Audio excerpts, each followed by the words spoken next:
What's going on, everybody? Welcome back to another episode of the Standing Room Only podcast. I am Goose, as always. We have Healy, co-host here, partner in crime. Got another special episode for you guys. We are going into week 4 of the NFL, Wild Week 3. We got the MLB playoffs starting to toast up. Final weekend, final push. A little bit of NBA news, not a whole lot. Make sure you are following our social media account. We are SR Only Pod. We are on Instagram, Twitter. Soon we will be on other platforms as well. Stay tuned for that. Make sure you are hitting that download button. We're on YouTube as well. You can find my personal account. I'm iGoose with 4 O's. I am on Instagram. I am on Twitter as well. You can find Healy. You can find me at the Healy6 on Twitter and Instagram as well. Final 3 games of the MLB season coming up. Just like that, it's done. That's it.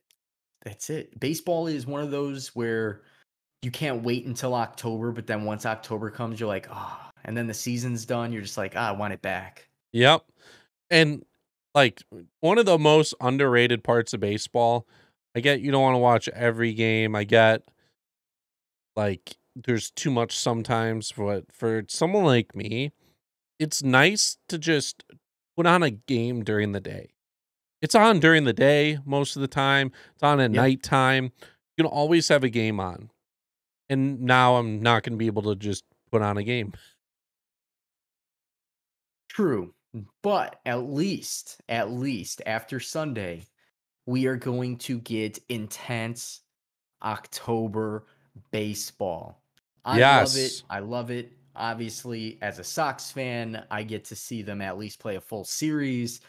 We'll see what ends up happening. But as you mentioned, this is the final weekend. And we already know the NL is pretty much set for the wild card and divisions, depending on what Atlanta does. And then the AL is, I think, the most intense right now. Yeah, the Cardinals won 17 games in a row. 17. That stretch alone single-handedly made them a playoff team. And just ruled everyone out. Or Philadelphia. Philadelphia, yeah.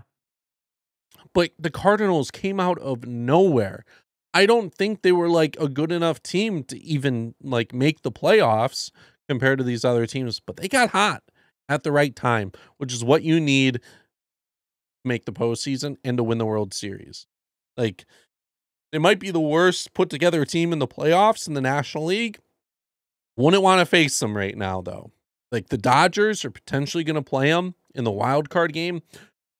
I might not bet the Dodgers. I might bet the Cardinals. So that's how hot they've been. We might have to make a little wager on this. St. Louis,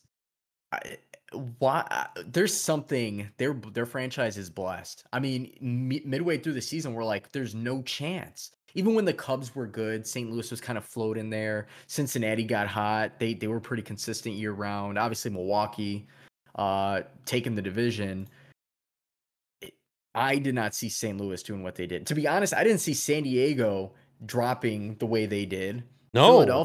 Philadelphia ended up being pretty damn good. Bryce Harper, potential for NL MVP. He's a front runner at the moment. Had hell of a year. I'm actually happy for Bryce Harper because he's one of those guys, you saw him go to Philly, he gets the huge contract, and he's good, but he's not doing the Bryce Harper thing. And finally give him a couple of years, and now he almost led them to the playoffs, and technically they're not out of it yet. They still could take the East as long as Atlanta loses out, Philadelphia wins out. Don't think it's going to happen. There's a lot to go into it. Atlanta has to lose 5 in a row, including tonight's game against Philadelphia. Philadelphia has to win the remaining 3 games after tonight.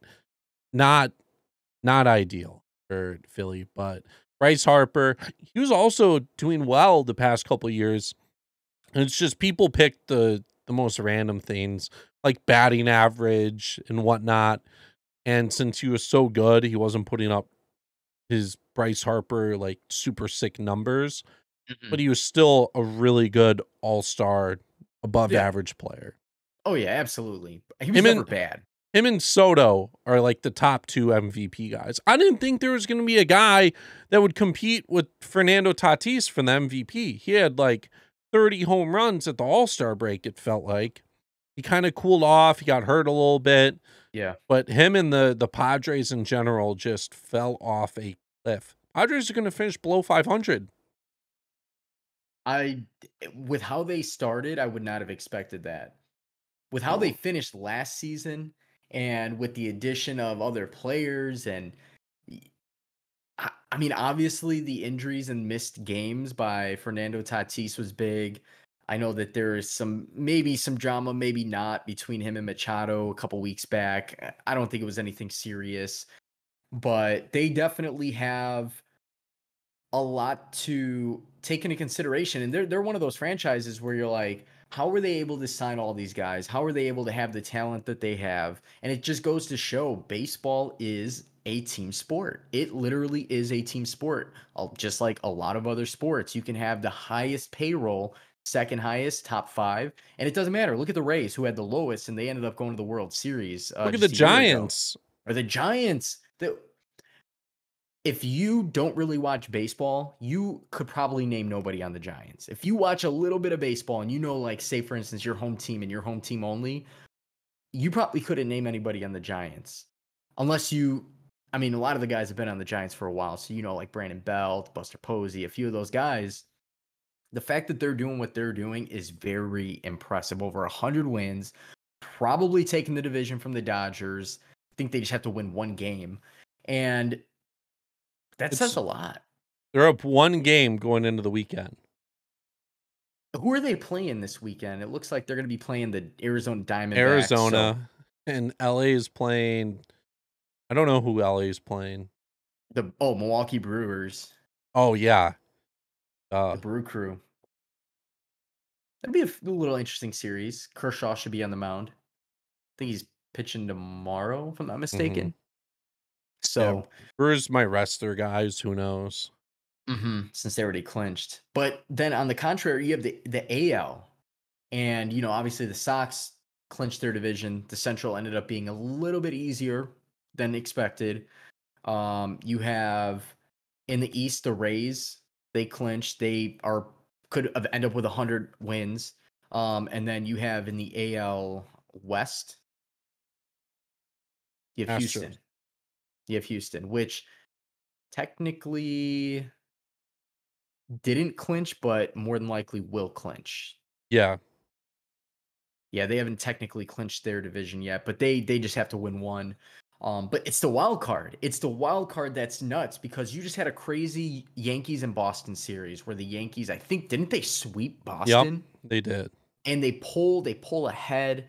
Boston right now and the Yankees are 1 game apart. They both right now do have the wild card seed, but you have Seattle, who's a half game behind Boston. You have Toronto, who's a game behind Boston. And with that being said, you have Seattle playing the Angels, which should be hopefully an easy series for them. You have Boston, who's going to be playing the Nationals, which obviously the Nationals are a surprise team here and there. So they should be okay. But then you have the Yankees facing the Rays. The Yankees have the toughest opponent technically out of the bunch. And we also cannot forget about the Toronto Blue Jays. The Blue Jays are going to be playing Baltimore, who probably might be the easiest of them all. Toronto being a game out.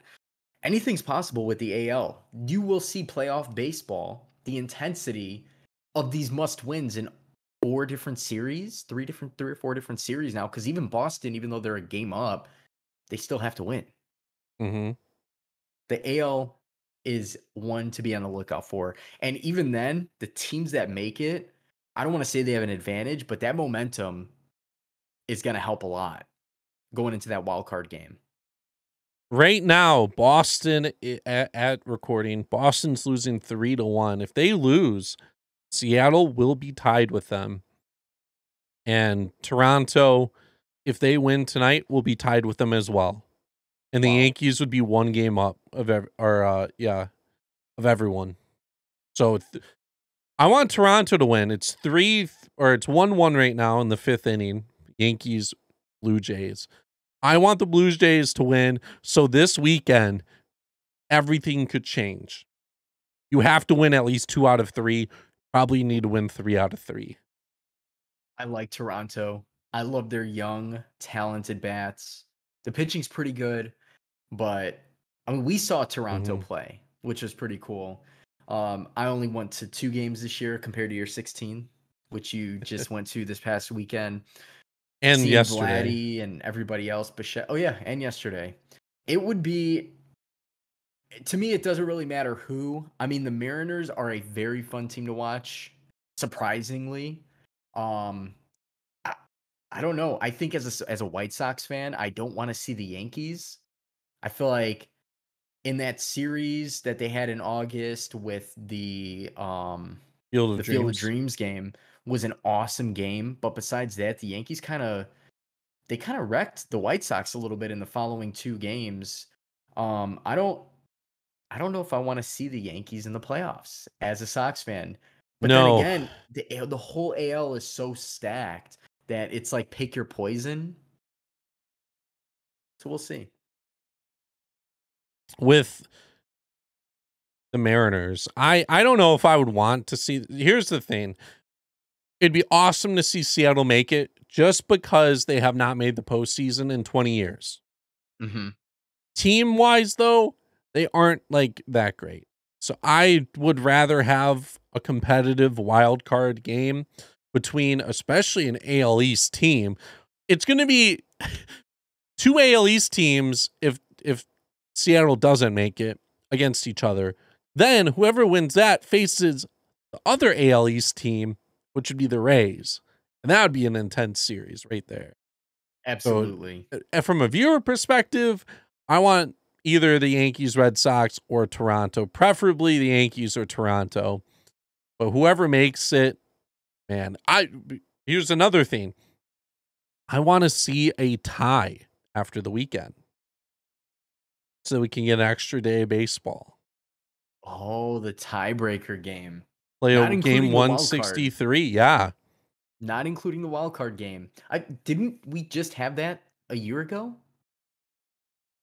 A couple years ago, it was Brewers, Cubs, and then I think Colorado and was it the Diamondbacks? Might have been. We 2018, had it recently. and then the losers of that faced each other, which was Cubs, Rockies, and then the Rockies beat the Cubs. Yeah. Yeah, that was like the last chance for the Cubs at that point. So it's possible we will get that though, especially with the way the AL wild card is already panning out. You have a half game lead with Boston and Seattle, a full game with Toronto and Boston. It's nuts. It's exciting is what it is. For baseball fans, if you are an occasional baseball fan, tune in this weekend versus the playoffs. Get an extra weekend ahead because it's going to feel like baseball vibes. Obviously for their opponents, they're already in it, so it doesn't really matter, but you're still going to get some intensity out of it. I mean, if I'm the opponent, I want you to not make the playoffs. That'd be cool if Mhm. my job was to make sure you don't make the playoffs. Yeah, those teams that they're playing, they're going to take it very seriously as well. They would love to play spoiler. The Orioles right now, they're loving it at the Mhm. moment. They could potentially take 2 of 3 against the Red Sox. Also, this year, very historical. We've seen Shohei Ohtani do his stuff, but we've also seen Salvador Perez have the most home runs in a season by a catcher. He Having a broke Johnny phenomenal. Bench's record. And also, Marcus Simeon has the most home runs as a second baseman in a year. Really? Yes. I can't even. I'm trying to think of a second baseman that hit for power. Was I can't remember the guy's name. did It's a random guy. I'm telling you that right now. I will find it. was It is Chase a Utley playing second or was he no, short? no, it's like Dave something. I'll tell you in just a minute. But it is insane. So Too many tweets by this guy. September 27th was this. He hit it yesterday. Trying to get there. I know he tweeted it out. I can't really find it. Davey Anyways, Johnson? Oh, Brian yeah, Dozier. Brian Dozier was third. I think Davey Yes. Johnson. Is that Davey Johnson, yes. 73 with Atlanta, hit 43 home runs. Yes, that is it. I guess, okay. So, second baseman historically don't hit a whole lot. If Alfonso Soriano stayed a second baseman, he would have been up there. Yeah. Yeah, that's the thing. Second basemen are normally good, quick guys that are contact people. We're just okay at fielding. Don't normally get power guys at second base. And it's kind of funny because Simeon's not a second baseman. He's a shortstop that is playing second base. True. And That is very true. And if he would have played second base with Toronto, he would have had the most home runs as a shortstop for Toronto. Bo Bichette did that yesterday with his 27th. He beat out who was on their World Series team. I'll find this out. The Blue Jays. He just beat out their shortstop, Tony Fernandez. No idea. Anyways, but he had 27. So a lot of records being broken right there, and very historical. But there's also playoff chances being hurt. I don't know if you heard about this. The Milwaukee Brewers, kind of a front runner, not really talked about, but one of the front runners to make the World Series. Why? They're pitching. Mm-hmm. They had Corbin Burns, Freddie Peralta, Brandon Woodruff. Out of the pen, Devin Williams, Josh Hader. Josh Hader, Devin Williams, no longer playing in the playoffs. He got hurt. Wow. Like this week? Yes, when they won the division, he had a few drinks and he punched the wall. And he broke his hand. Yes.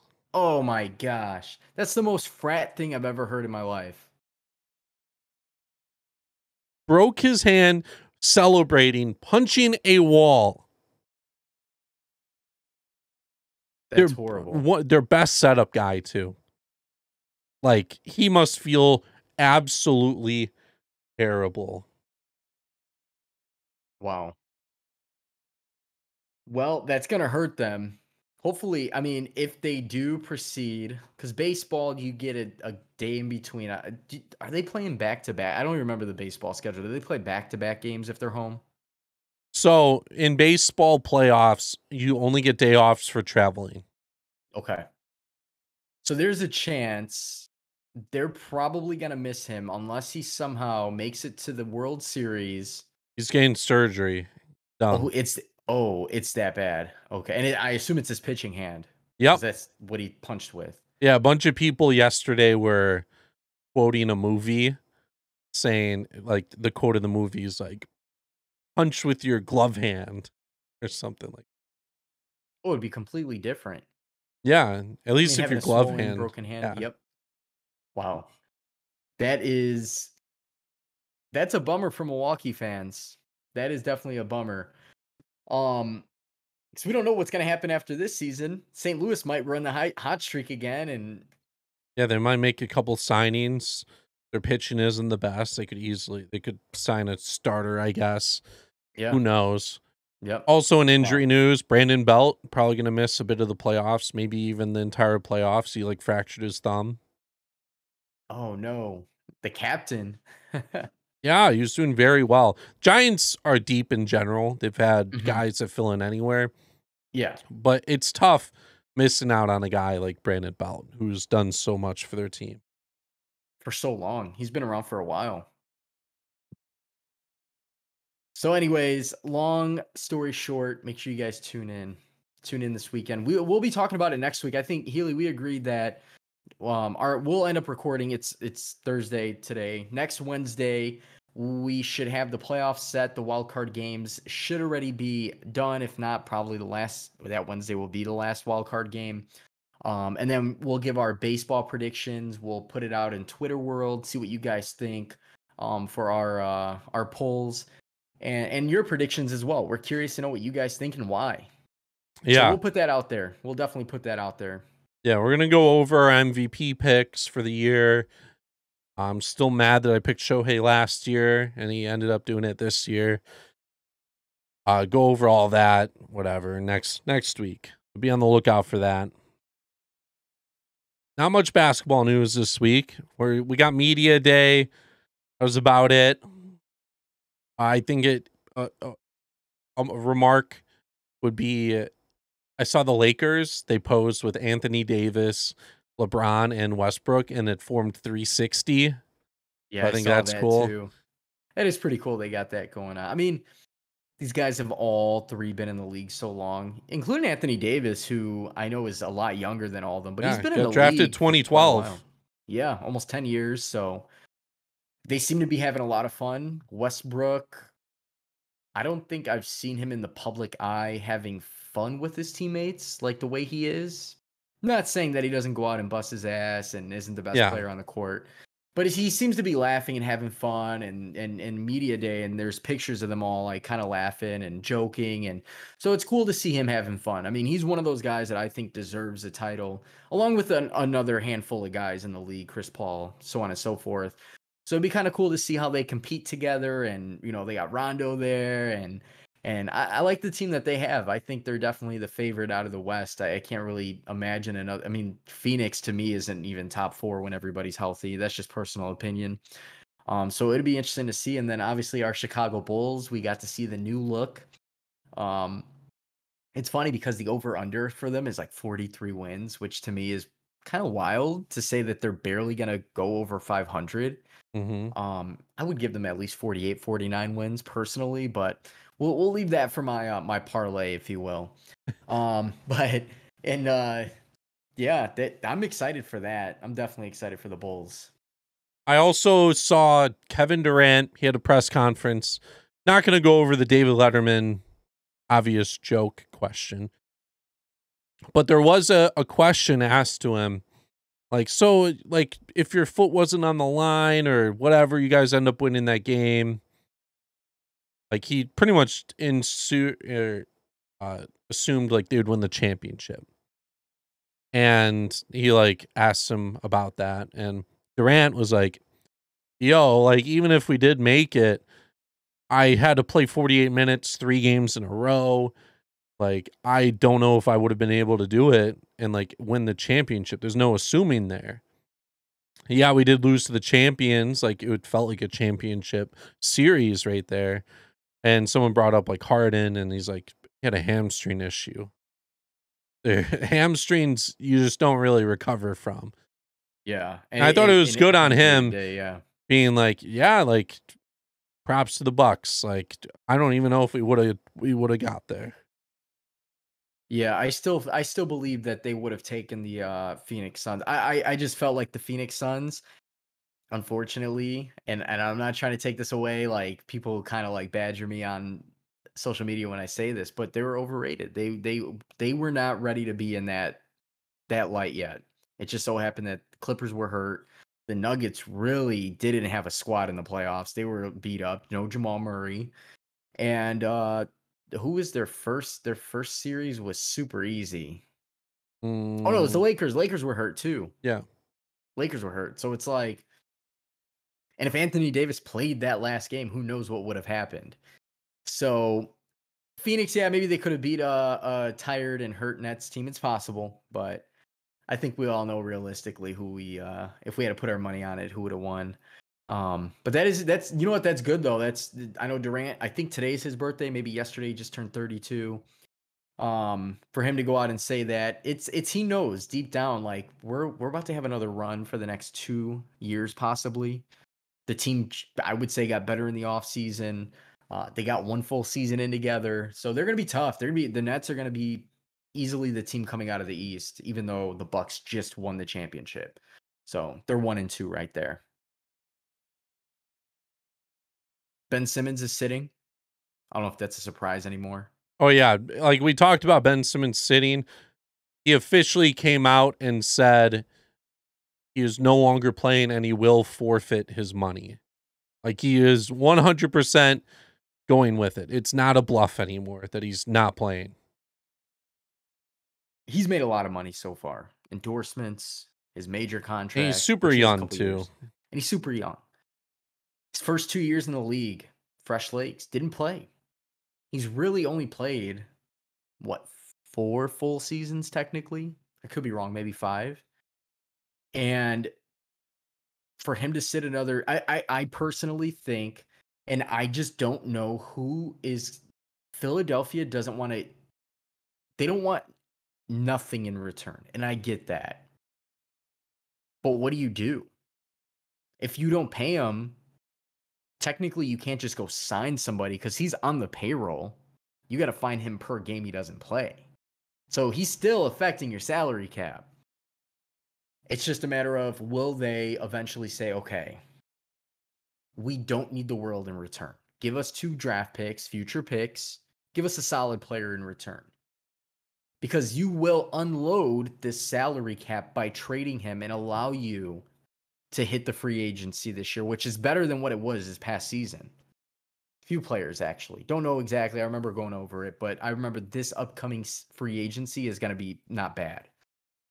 I think it's worth for them to just unload him for Except where he's at value-wise. And like teams and how they're kind of yeah.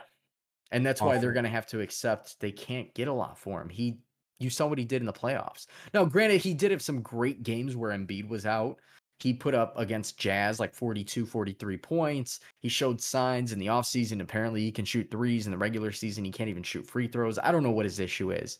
He does have potential. So I would say they deserve the bare minimum a first round pick, whether if it's this year, the following year, in 2 years. They need a first round pick that's not lottery protected, and a player in return, which obviously they're going to have to get a player because that team's not going to be able to just eat up his salary cap. I don't know any team that has enough money to just be like, yeah, give me that $35 million guy. So, and they just have to accept that this year is not it. This year is not going to be it. There's no way. Even with Ben But Simmons, it wasn't going to be it. it wasn't going to be it.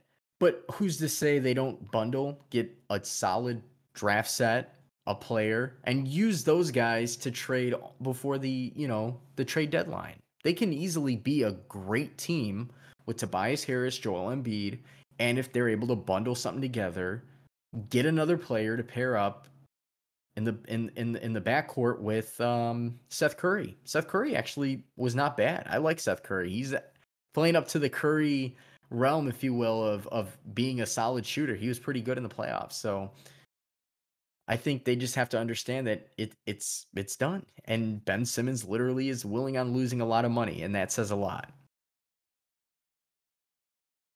Besides that, I think that's it for NBA news this besides media day happening. It's October tomorrow. We're about to get preseason games happening. Opening day is coming soon. We catch us at the UC, the United Center. Catch us in Milwaukee. I think what is that, Pfizer? What's the name of the Pfizer Forum. Pfizer Forum. Catch me there. Not even necessarily to watch Bulls games. We're big basketball fans. We'll watch any basketball. Catch us there. I might go to Detroit. I don't know yet. That's kind of dangerous. We'll see. We'll see. Moving over to the NFL. Exciting. Yes. The Bears have officially accepted the agreement to land in Arlington. They did. Makes you wonder. Do you think they are still using this as a tactic for Soldier Field, or like to get like another stadium? Or do you think they are officially, they signed the contract, they're just going to go with this and try to get out of their lease? It's going to be hard to get out of the lease. It's a lot of money. There's a couple of things that I have read that people have mentioned. The NFL apparently has looked into expanding the NFL.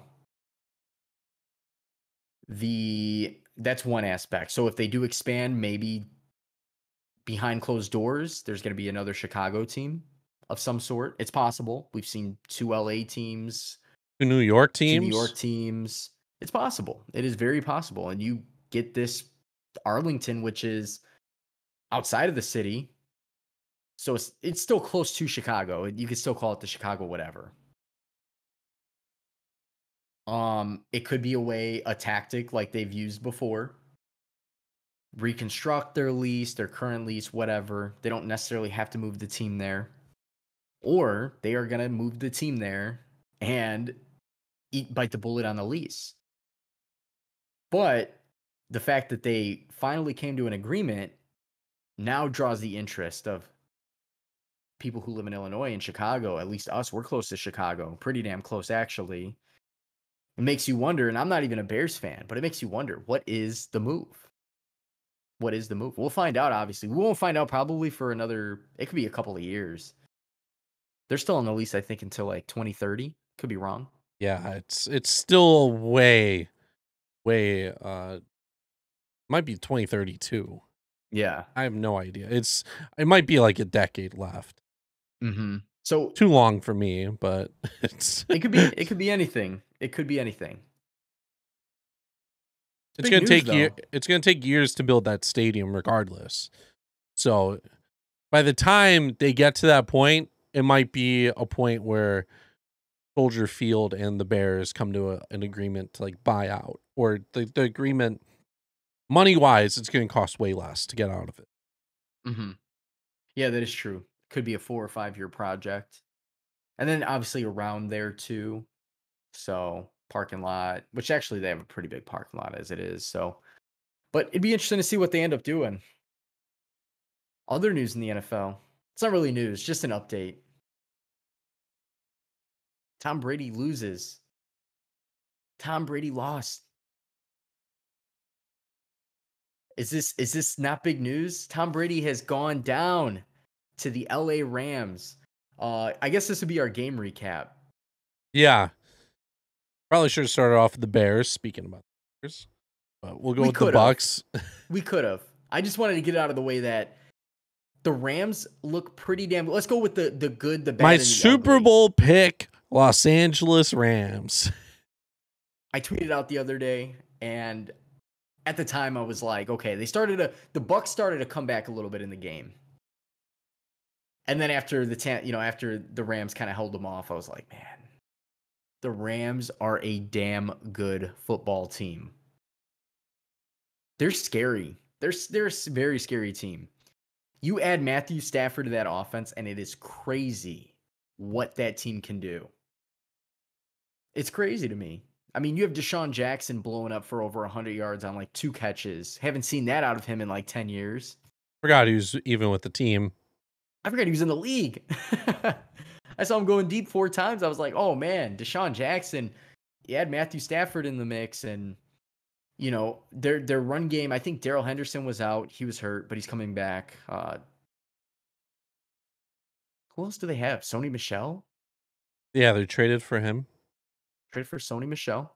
So they always have a committee. That's the Henderson, thing about the a running Rams. back? He is. All right. Yeah, Darrell Henderson is their running back. He's like their scat. He catches balls out of the backfield. He does a little bit of everything. I actually drafted him in my fantasy league, knowing that they're an offense that's going to pass probably 40 times every game. So even though he's part of a committee, defense looks good. Aaron Donald looks good. The defensive backs look good. They did give up some big plays. And the thing about the Rams is they will give up big plays. They will be in shootouts, but I don't know a defense that's truly going to completely shut down this Rams offense. I really don't know. That's the risk you take when you put pressure on the quarterback. Exactly. Which they do, obviously. They got to Brady. Brady, he ended up having a good game. Brady has yet to have like a bad game. I would quote unquote a bad game. I think he's like top 5 in fantasy points, which I know that's not the best rate, stat to look at, but I mean, he's putting up the needed yards every single week. He's throwing touchdowns. doing his best to avoid getting sacked. He's going to get hit. He's going to throw picks here and there. But actually, Brady an incredible year so far. Probably better than he had last year already. Yeah, I was talking to a couple people before the game, and they were like, "Oh, who's gonna win that game?" I thought for sure. Well, my pick was the Rams to win. Sorry, I paused. Anthony Rizzo tied up the game 2-2, the Yankees Blue Jays game. But yeah, Oh, the wow. Rams, it might be an underrated look, but it's so tough for that NL West for the Rams to kind of like dominate this year. Toughest division. Or you know what I mean? MVP or NFC West. I knew what you meant. It's an See, you NL. reverted back to baseball there for a second. I do it all the time. Yeah, the NFC West is arguably the toughest division. Cardinals are up top right now. They're 3-0, tied with the Rams. Um, I I don't. San Francisco's good. Obviously, they had a heartbreaker of a loss to my Green Bay. Giving Aaron Rodgers 37 seconds, and then Seattle. Seattle's 1-2 so far, and they're always, no matter what, every team. There's no way that another team will be favorited over them by more than a touchdown, Yeah. maybe a field goal, touchdown at the most, like 6.5. And that says a lot about the division. You can't say that for any other division in the league. Go to the NFC North, Bears, Minnesota, Detroit. All three of those teams have been underdogs already. Green Bay was an underdog against San Francisco, technically. Go to the East, NFC East. We don't have to talk about the NFC East. We already know. It's been ongoing issues there for the last, I don't know how many years.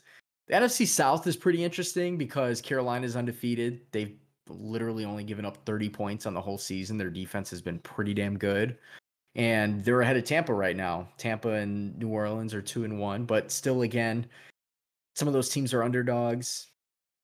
AFC South, AFC East, AFC West. AFC West is pretty good. I actually like the AFC West a lot right now. But that just says a lot about the NFC West right there. They're going to have top tier offense and pretty damn good defenses all around. Seattle gives up big stats, but again, Seattle also has a pretty good offense to keep up with it. Aaron Judge just went back to back, so the Yankees are leading now. Ooh. That's big time. That's big time. Other games we wanted to highlight. The Raiders, 3-0. The Broncos are 3-0 as well. Same division, who would think? But it's more impressive for the Raiders because they have beat 3 teams that have won 10 games or more last year.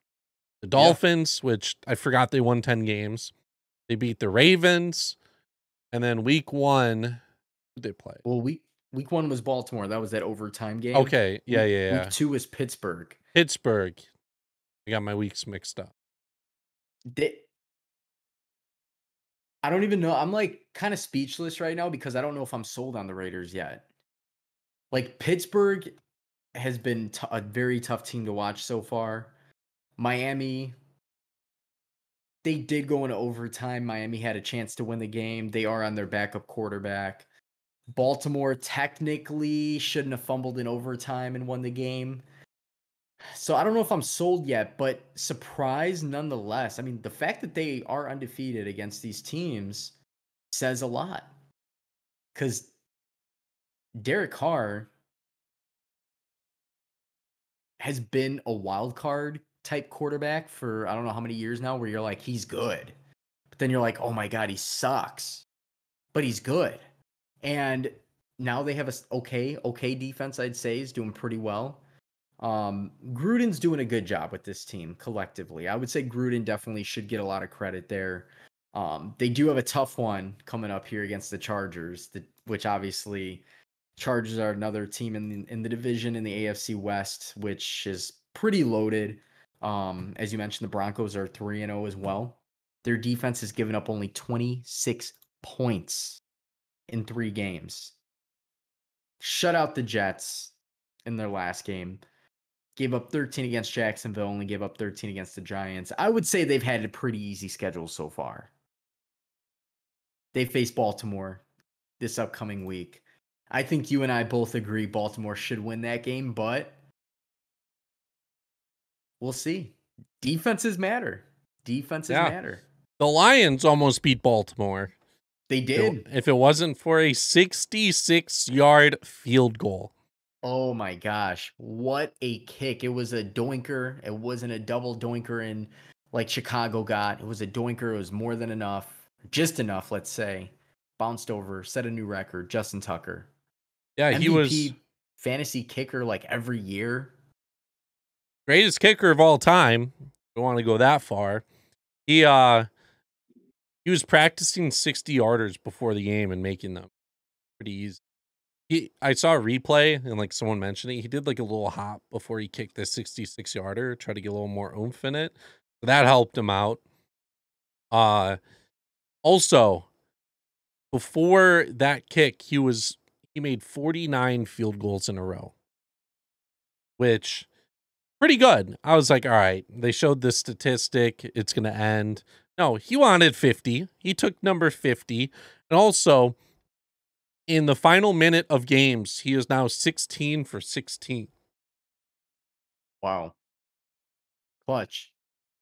That is what defines the good from the best from the good. There's been games where Gostkowski, Vanderjack was considered one of the best. Vinatieri's considered one of the best. But there's been games where they weren't that clutch. Most of the time they were. That's what made them great. Justin Tucker, undeniably the GOAT of kicking. And he still has a lot of years left. Kickers usually do.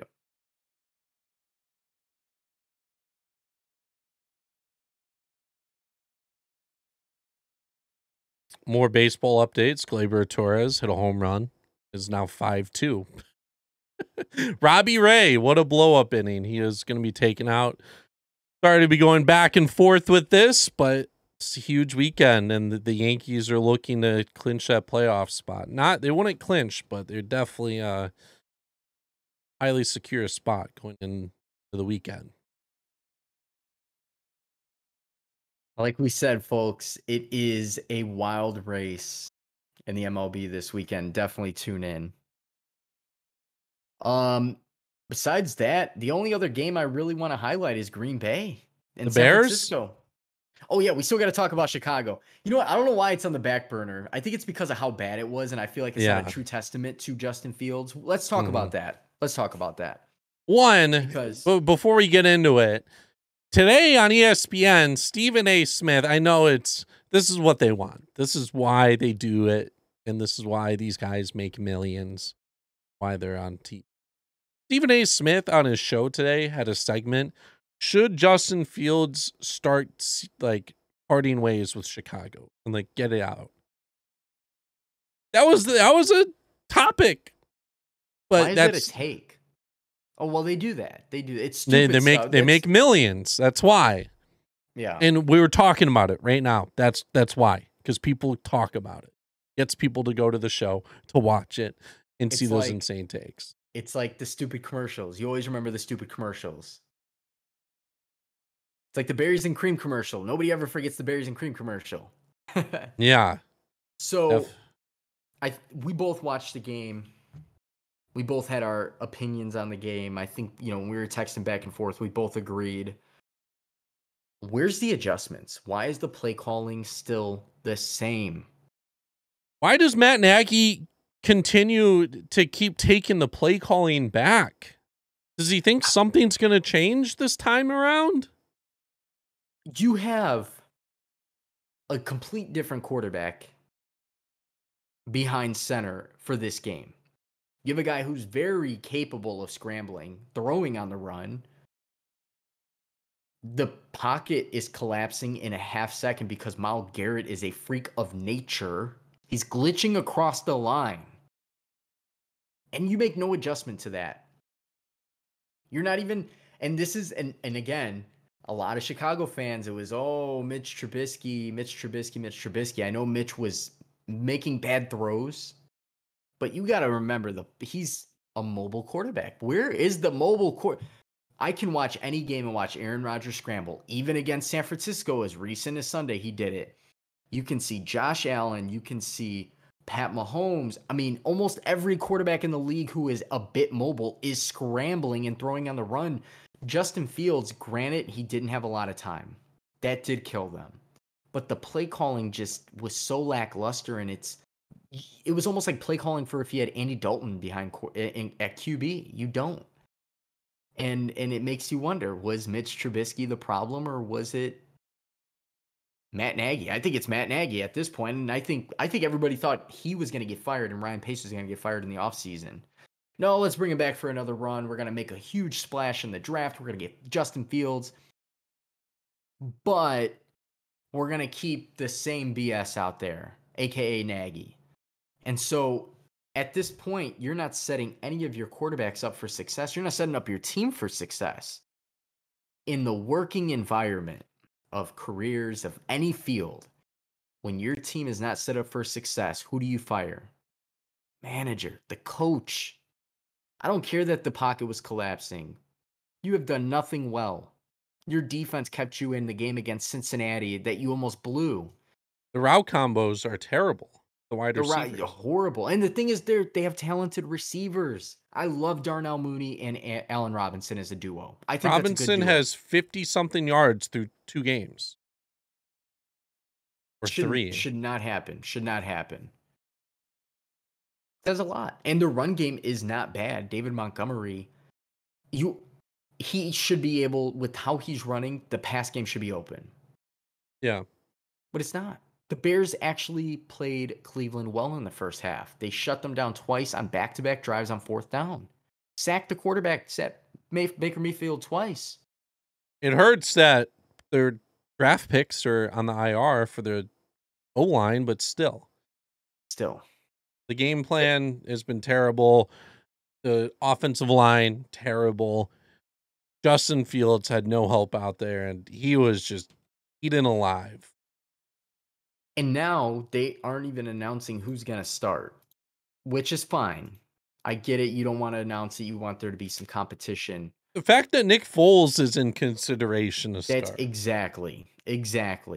This is the game at home against Detroit. Play Fields. It's a worse team. Let him. He broke the ice already. He got his ass kicked. Give him a chance against a lesser team to rebuild his confidence back. You already killed his confidence with that horrible play calling. Let him do his thing against Detroit. Detroit, again, is not a bad team. They are 0-3, but they're not a bad team. Let him play. At this point, with what you've shown, your team has no business even being in the playoffs. But there's a chance. If you let Justin Fields play, let him play. I just don't know how else to say it. Unless you truly don't want him to get hurt, then just come out and say Andy Dalton's the starter. Nick Foles should not be in the topic of discussion because Andy Dalton was managing the first 2 games. And the schedule doesn't get easier after this. They face the Buccaneers and I think the 49ers after this week. It gets rough. They have, don't they have like the Raiders as well at some point? And it's eventually they have Green Bay twice. It's not going to be an easy schedule. It's not at all. But like, Cleveland is a very tough team.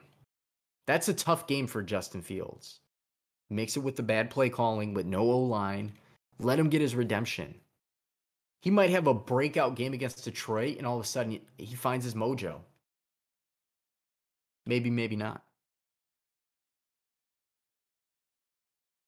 With that being said, got a few games on slate for this weekend. It's Thursday right now. Jacksonville's up on San Talk about Green Bay.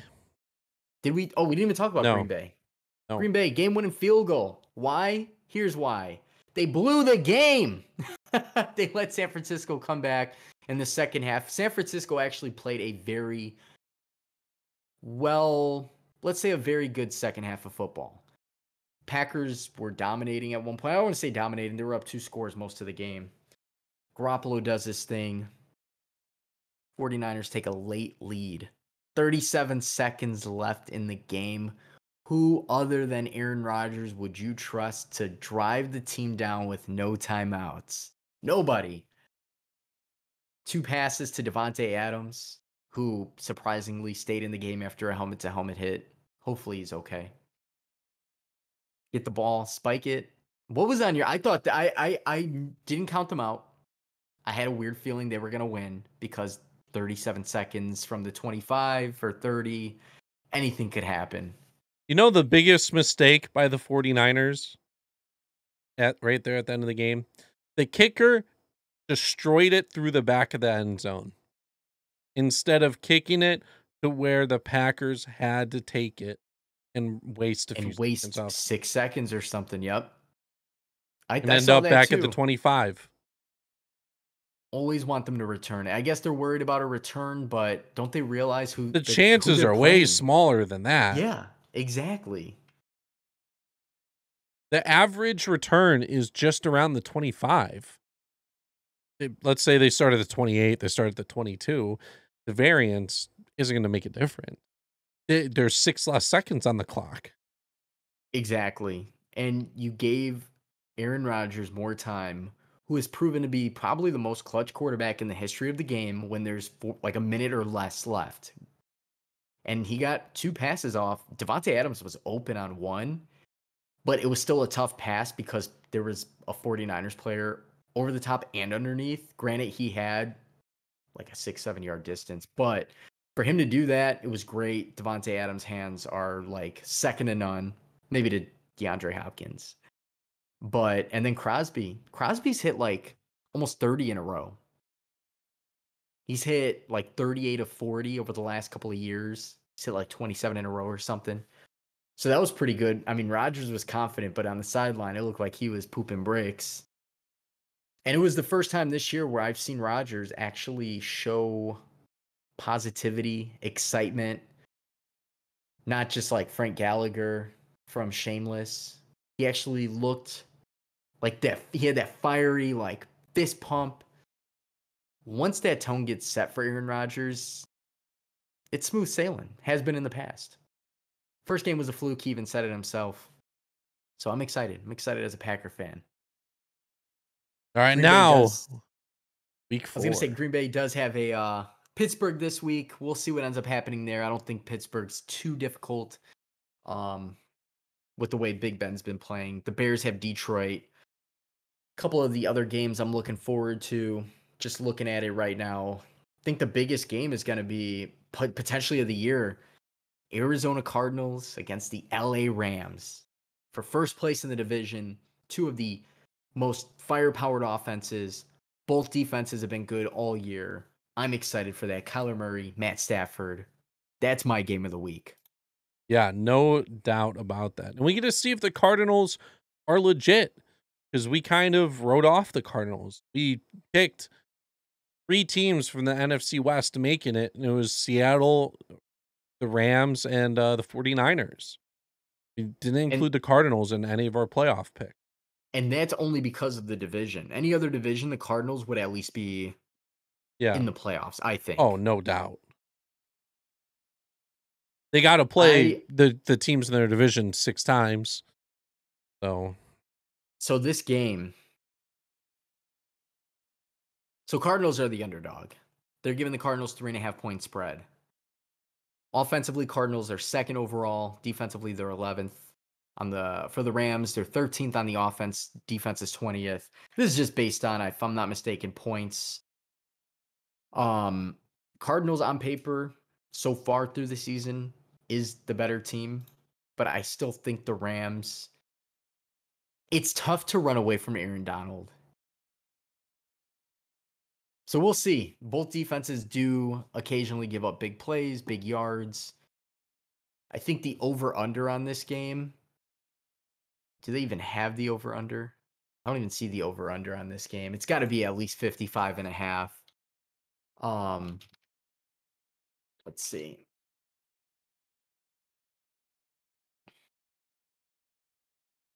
I don't see the over-under on this, which is odd. I have a feeling it's 55.5. 54.5. I was almost there. So 54.5. I'm going to take the over on this one. There's no way. Even if there's a bad half, I'm still predicting like first half is going to be at least 17-13, 21-17, something like that. Second half, fourth quarter is going to be a shootout.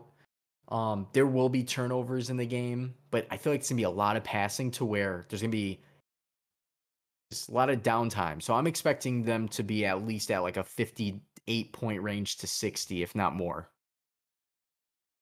Mm-hmm.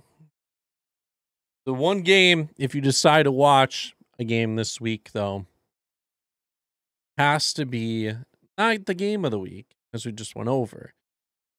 But the one game you have to watch, luckily it's Sunday Night Football, Tampa Bay Buccaneers going up against the New England Patriots. I see Tom Brady going back to New England. Also, first time facing New England. Second, he's 68 yards away from breaking the all-time passing record. Luckily, Drew Brees is out of the league. They can stop passing each other, and he can fully take possession of number one. I'm excited for that game. I think that Tampa Bay is going to destroy the Patriots in New England. It's going to be it's a big deal for Tom Brady simply because that is where his heart is. I mean, it always will be where his heart is. You know, Yeah. with that city, that stadium, that team, Belichick. So it's definitely going to be a fun game to watch. Hopefully Mac Jones comes out and does better than what he's been doing the first 3 weeks, because he is literally playing like a typical rookie quarterback, which there's no problem with. He's young, first year. It's going to be interesting to see what type of schemes they throw at Tom Brady.